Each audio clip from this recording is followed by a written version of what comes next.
Hey, welcome to Best in Fest. I'm Leslie Lepage, the director of the FEM International Film Festival, and this is a podcast for people who are interested in advancing their career in TV and film and learning the dirty little secrets of Hollywood. Today, my guest is Brett King, and I have to just say I'm so happy to have you with us.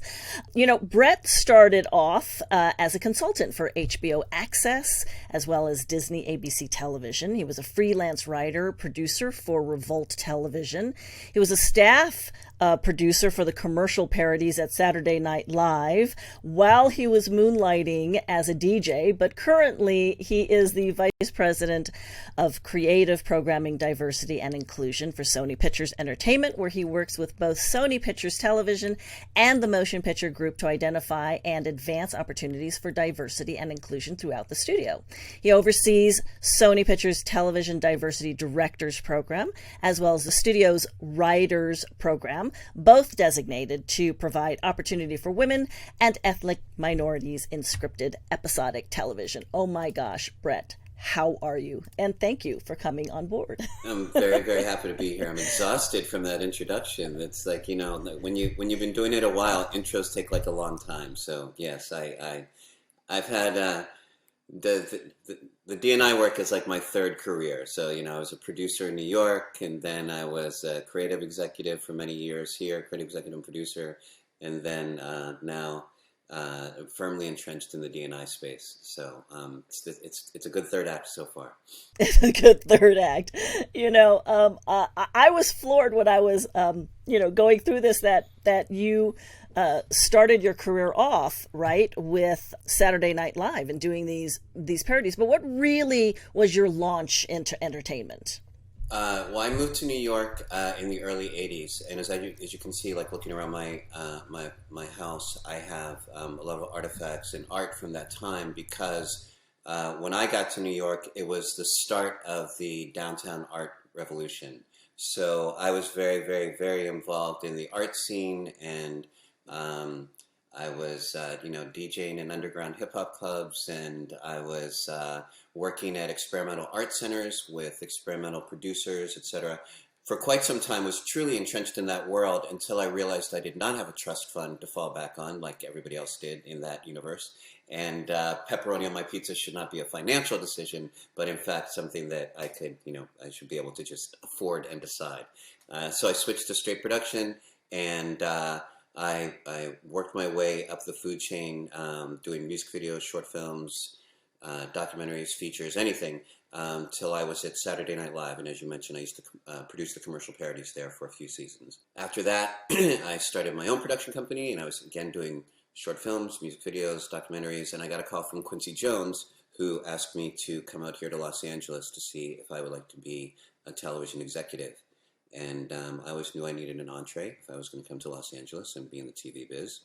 And Quincy certainly provided that entree. So I worked with Quincy for a little while and worked on shows like Fresh Prince of Bel-Air, and I started Vibe magazine while I was there, and then went to a series of studios and networks, Paramount Studios, Fox Television Studios, the WB till there was no more WB, and then my last big executive gig was at BET, where I was the head of original programming under Reggie Hudlin. And I took all that work and decided to do some of my own shows, sell some of my own shows. So I sold a bunch of TV shows. Those TV shows didn't get made, so I didn't get paid. And I had children who wanted to eat on a daily basis, so we went back into, I kind of put the feelers out to return to the studio world, and got a call from my now boss, Paul Martin, who's the Chief Diversity Officer of Sony Pictures Entertainment. He asked if I'd want to come on board and help him put together some talent outreach programs, beginning with the Diverse Directors Program. Okay, so having this long legacy ramp of your experience, working at BET and some of these other networks, and bringing your comedy writing and producing from SNL, how do you feel that all this experience has, I guess, culminated you into really understanding how to make television available to the masses, especially comedy, since that's your vein? I certainly worked in comedy at SNL, and I was a producer, but not a writing producer at that time. I was the film unit producer. I budgeted the projects, put together the crews, et cetera. Hired directors on occasion, though we usually had just a few folks that we worked with. But at any rate, I've worked in comedy and in drama as a current executive, which is my kind of one of my favorite jobs. I've overseen, literally hundreds of hours of the creation of television, both for drama, for comedy, for first run syndication, for premium cable, for streaming. I've produced MOWs. So I've kind of done a little bit of everything. And having done a little bit of everything, particularly having started in production and moved on to the creative side, I think gives me the ability to kind of speak to anyone on either side of the camera, because I'm very, very aware of the process that they're going through, how it's being made, the sacrifices that are taking place, the difficulties involved. So I think that I am, generally speaking, working in a studio environment as what I like to call an inside agitator. I'm able to advocate on behalf of the producers and writers with whom I work, when I'm speaking to the studio, and when I'm speaking to the producers and writers with whom I get to work on behalf of the studio, I'm able to speak their language as well. So I think that having kind of a broad swath of experience has given me the ability to see kind of broadly where we have the ability to make impact. I often try to say that, at D&I, we don't try to, we're not trying to change the world. We try to get in where we fit in. And what we're about is we're about presenting opportunity, not exercising moral obligation. So whenever you're working with folks from my diverse writers program or the diverse directors program, or directors that I'm recommending for episodic assignments, or writers that I'm recommending for staffing or development, I'm doing that in a way that respects their backgrounds, their authenticity, and I'm trying to present this as someone. Here are people that you may not have had the opportunity to connect with, and because of the unique outreach that we do, I'm able to connect you with them. And not only are they going to improve the process through their unique worldview and life experience, they're going to add value to your production. So often when people speak of diversity and inclusion, they think about quotas or compromise, and that is never what we're about in any way, shape, or form. Your focus of empowerment and diversity, was that always with you? Did it just increase through the years? Especially in your position now at Sony? Well, I've always been black. I stuck with that. I've been that's not going to change, right? Stuck with that. That's one that I began with early on, and I ran with it. So as a consequence, certainly ideas of inclusion and diversity have been important to me throughout my career, and I've often been the only black face in a sea of white faces. So what's fascinating for what's happening in my position now is, as an executive, like say for instance, when I was vice president of current at Paramount Pictures Television, right? So that was a really, really very active studio. We were doing a bunch of TV shows, but they were largely conservative and largely Caucasian in focus, on a number of them. So I would often make efforts to bring women or people of color or somebody a little bit left of center into those rooms by introducing them to producers, et cetera. But you, as an executive of color in a traditional studio setting, as a traditional studio executive, you have to walk a fine line. You can't only advocate for diverse candidates, or you become that guy. Now, it is my job. It is absolutely it is my mandate to find underrepresented voices, to find areas of connection, to be a diversity dot connector, so to speak, at the studio. So what's great about it now is that I'm able to do this without any limitation, and it is enormously gratifying when you're able to, bring people into the fold who might not have had an opportunity to do so before. So it's been a remarkable position. I've been having it's probably the best job I've ever had. I know for a fact you do it very, very well. But along those lines, what makes that next generation of filmmaker attractive to the studios within your department? What are you kind of, I guess, gravitating to in when you're looking for that diversity within your programs? I have two kind of signature talent outreach programs. I mean, I do talent outreach all the time. I go to, film festivals like La Femme and meet with filmmakers. I go to, upcoming in a couple of weeks is the National Association of Latino Independent Producers. So I'll be going to that and, presenting some content, et cetera. So I'm always doing outreach, and I'm always meeting with people, and I'm always, being introduced to new people. But our signature programs for talent outreach are the Diverse Writers Program and the Diverse Directors Program, both of which are housed in the television group.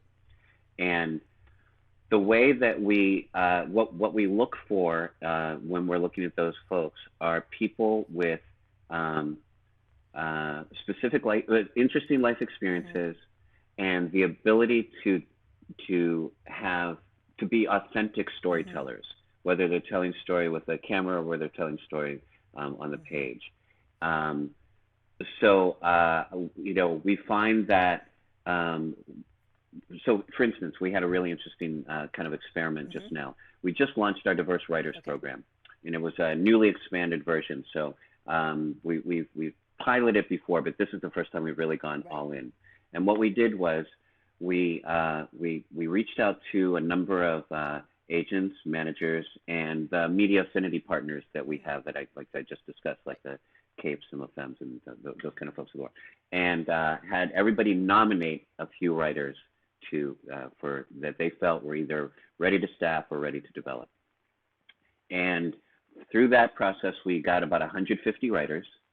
We worked with a script review and rating service called Coverfly to bring that down to a more reasonable number. And then we took that reasonable number into the studio, and each of those scripts got several reads by several of our executives. And then we ended up meeting with the top 30 people.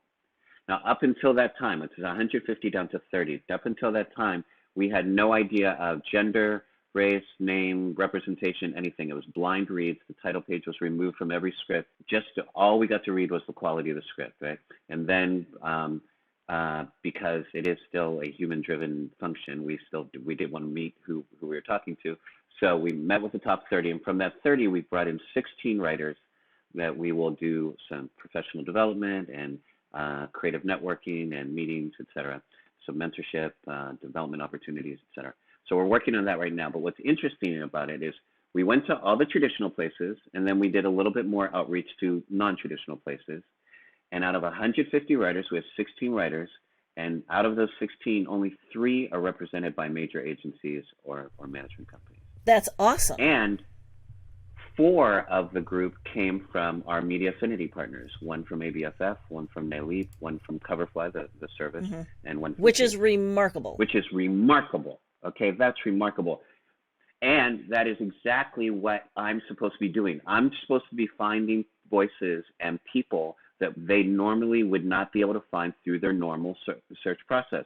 Normally, you have an open writing assignment or you're staffing a show, you pick up and call the major agencies and see who they have.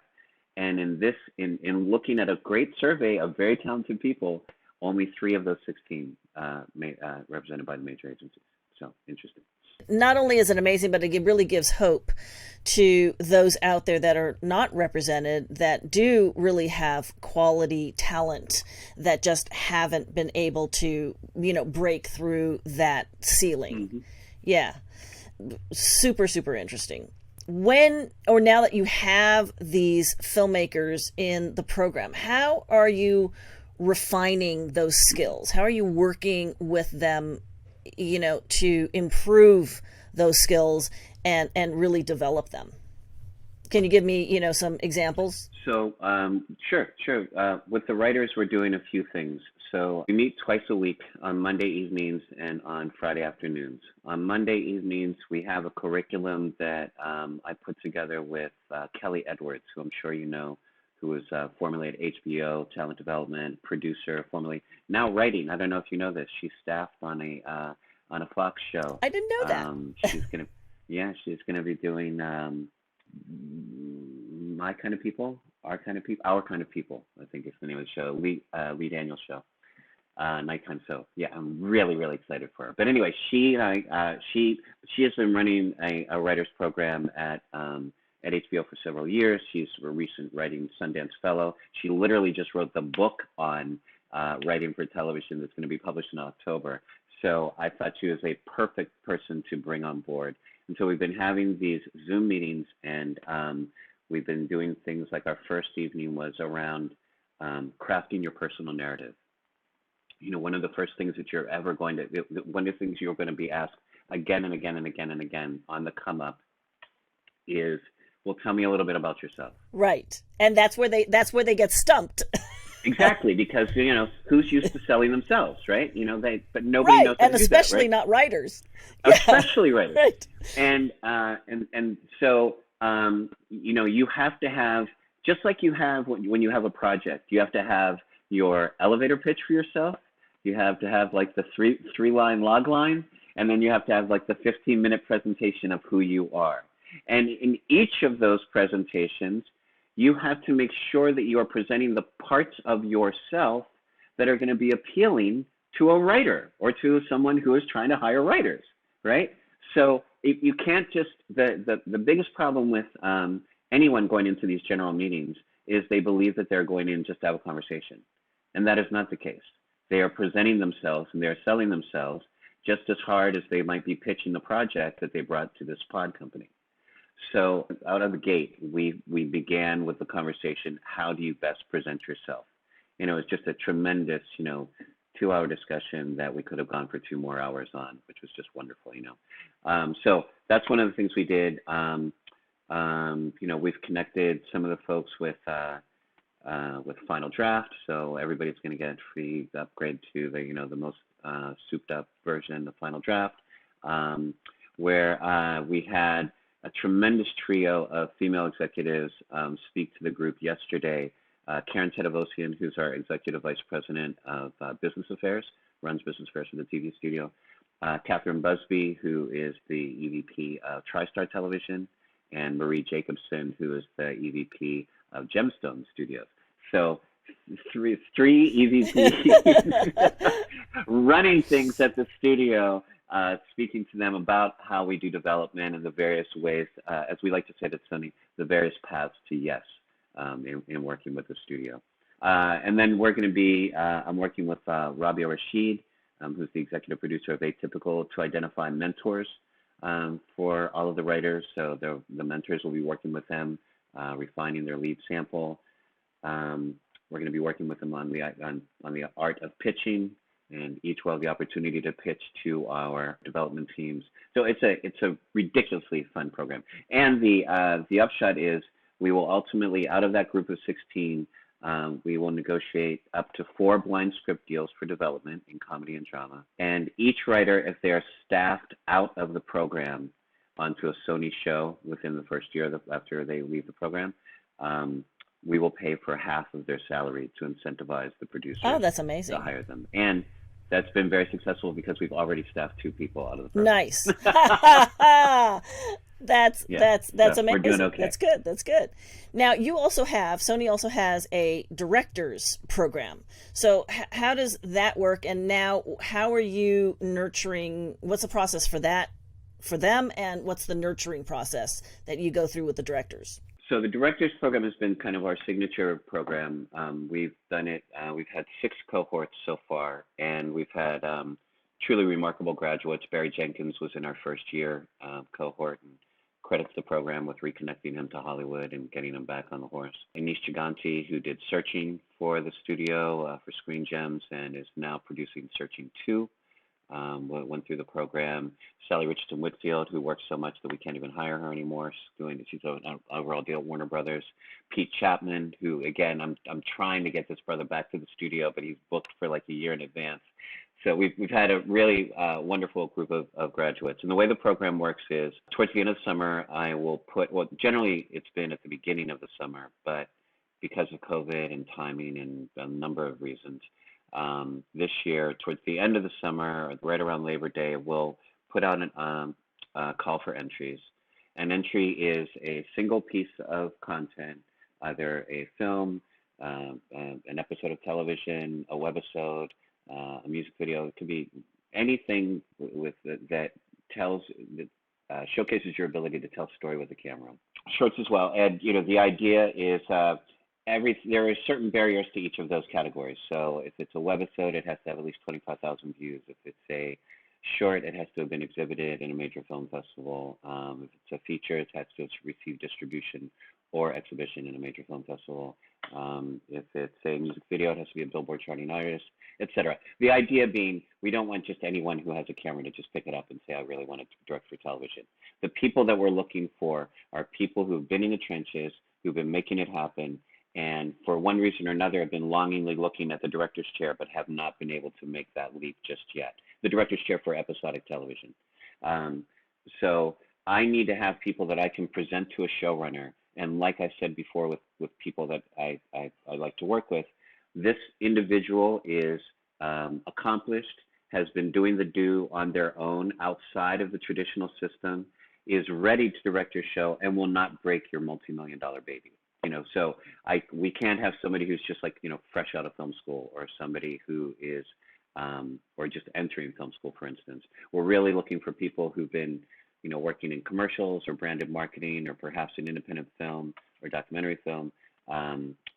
So people, again, that I can put in front of a showrunner and have a chance of getting them hired. So we put out the call for entries. We review those entries. We ultimately bring in 12 directors. We usually get around 300 or so entries. We ultimately bring in 12 directors.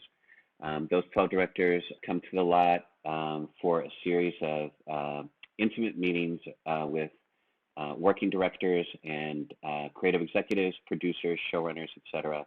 And then also, like we do with the writers, larger industry insights, where we'll introduce new technology, industry overviews with the president of television and the head of business affairs, things like that.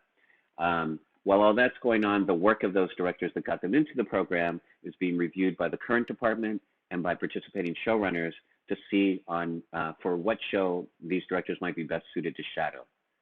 And so if they get chosen to shadow, then we try to connect people with their first choices. If they shadow on a show, they shadow for the entirety of an episode, prep, production, and post, and get paid for their time there. And once they're done with that, I meet with the executive producer and the producing director, and I say, wasn't that person wonderful? Don't you want them to direct your series next year? And they say, yes, Brett, you've done it again. I must have them behind the camera for my show. No, that does not happen very often. But we have done that a number of times. I mean, my Sony Pictures Television Diverse Directors Program alumni have directed close to 30 episodes of Sony TV episodes, Sony Television, and innumerable episodes in the ecosystem. And about 4 directors have gone directly from shadowing to directing the next season. And those directors have gone on to do a bunch of work. And the thing with both of these programs that I should emphasize is, once you're in the program, you're in the Sony family. So I'm still recommending people to Screen Gems for filmmakers that I had in year 3 of the program. I'm still recommending people to long form television that I had 5 years ago.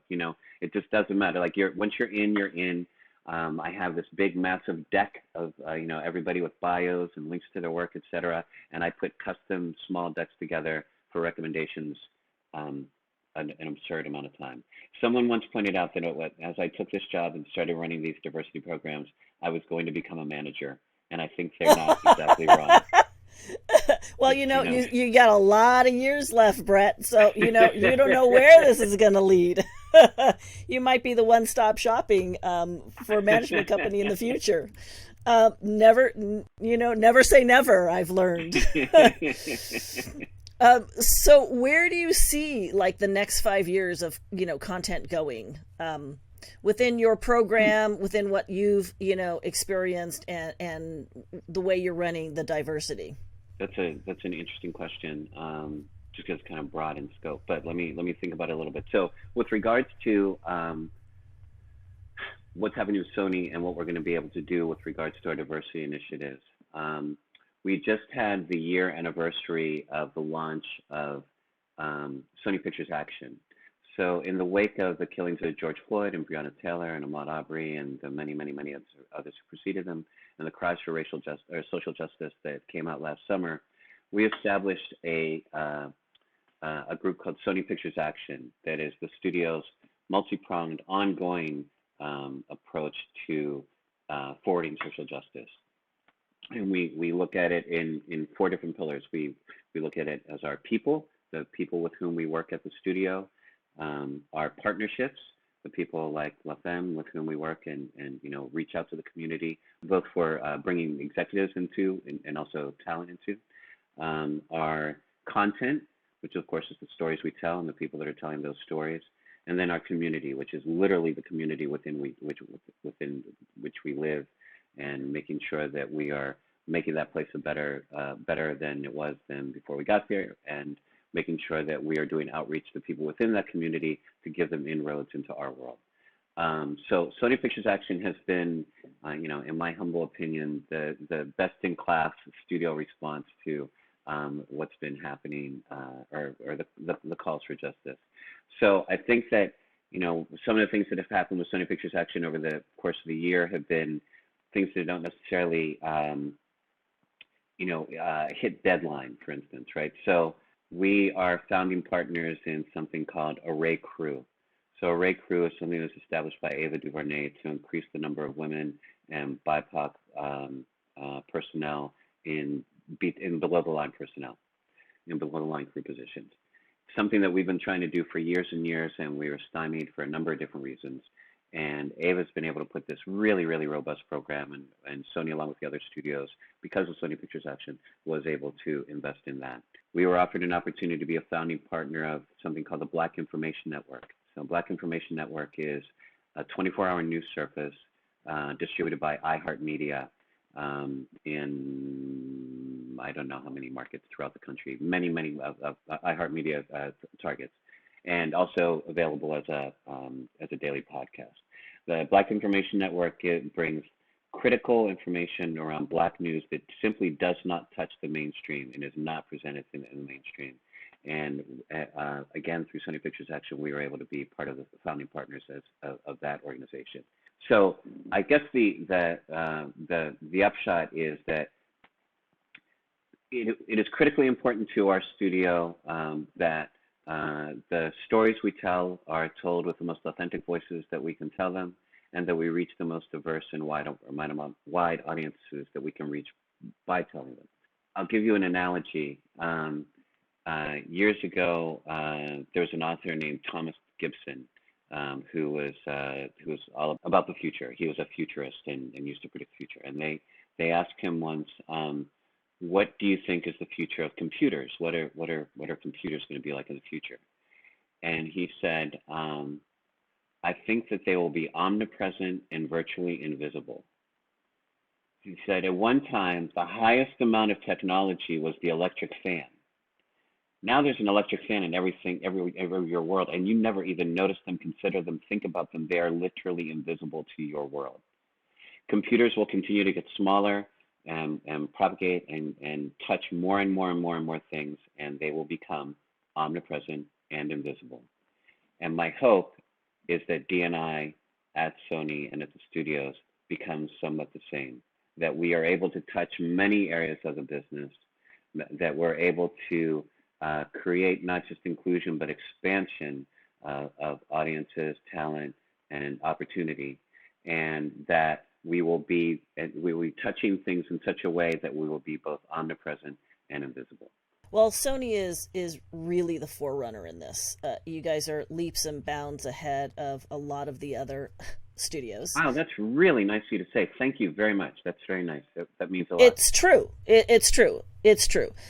Because I know, because I'm touching base with a lot of the inclusion and diversity departments at the other places. So you really have made some strides that I think will land major effects in the next 5 years. So congratulations to you for doing that. Yeah. What 2 last questions. What advice would you give to new filmmakers starting out? Either diversity, LGBT, people of color. What would that advice be? I would say that there has literally never been a time in human history that is more favorable for the creation, distribution, and telling of authentic stories. Everybody that there is walks around with a 4K camera in their back pocket. The only limitation to your storytelling is your own imagination and your motivation to make it happen. There are more channels of distribution opening than there ever were before, from as simple as IG Live and Facebook Watch to to any of the streaming platforms that are happening, to what the heck is going to happen with Roku and what they're doing. Who knows? We're in a crazy time in terms of distribution. So if you are a creator and you are not creating, then it's on you. It's not on the system any longer. And then I would say that for writers in particular, writers who are entering into, TV writers in particular, that are entering into a room for the first time, or working at a writer's room, or working as a writer's assistant, or working even as a set PA, however you're making your way into the world, just be more curious than certain. Ask and listen. Don't think that you know already. Wherever possible, exceed expectations. They know when you're supposed to be there, but if you get there earlier and you stay a little bit longer and you do a little bit extra and you provide value added, then you are going to be appreciated and remembered. And then the last thing is, particularly for newbies again, speak only when your voice improves the conversation. Don't speak just to be heard. Speak when you have something to say. That is gold. I wish everyone would do that. That is gold. Oh my gosh. You know how much we could accomplish if actually people did that? Okay, last question. So what's a dirty little secret that you wish somebody had told you that would have improved your career choices, that you can share with us, that you've maybe learned along the way? Let's see. Pay real attention to your credit. That's life. That's not business.